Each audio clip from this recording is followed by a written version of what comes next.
So I was invited out to see Deadpool 2 on the Monday after its release, which is faster than I probably would have reached the film by my own devices. Uh, so one thing I noticed about that, um, so I still remember this like old '90s X Force comic my brother had. Um, like when I was like first getting into comics, his tastes veered off from mine slightly. He was, I suppose that like he was experimenting more. Like I got in with the X Men, and that was the majority of my focus for a long while. Before I broadened things out.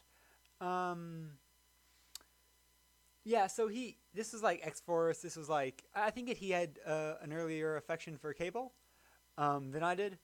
And so I was looking at the cover, and none of the characters appealed to me. Um, Part of it was like the scratchy, hypertrophic art style, but I don't know. I just nothing really jumped out at me at the time. Um, and so part of it was the ridiculous facial buttress on Shatterstar. It's as though he looked at Gambit and thought, "Oh, hey, that dude's stylish.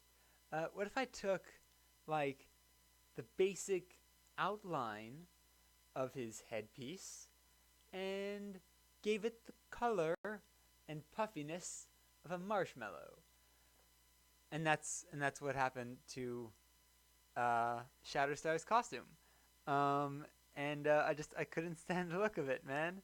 But then in later years, I read Peter David's noirish detective version of X Factor, in which Shatterstar featured quite prominently.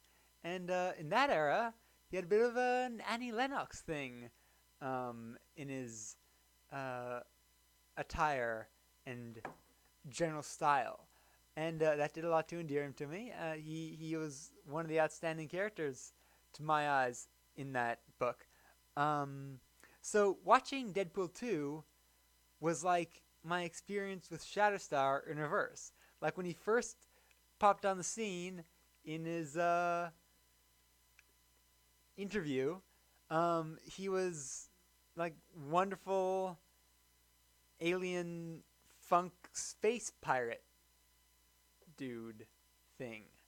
And that's right in the middle of my jam. Like I got him with that, you know. Um, and then he put on the like weird diaper marshmallow like facial gear. I mean, it was supposed to look ridiculous, and it did. It really killed any interest I might have had in Shatterstar for the rest of the film. I mean, or it would have if uh, it hadn't like killed him entirely. But yeah, that was that's my takeaway.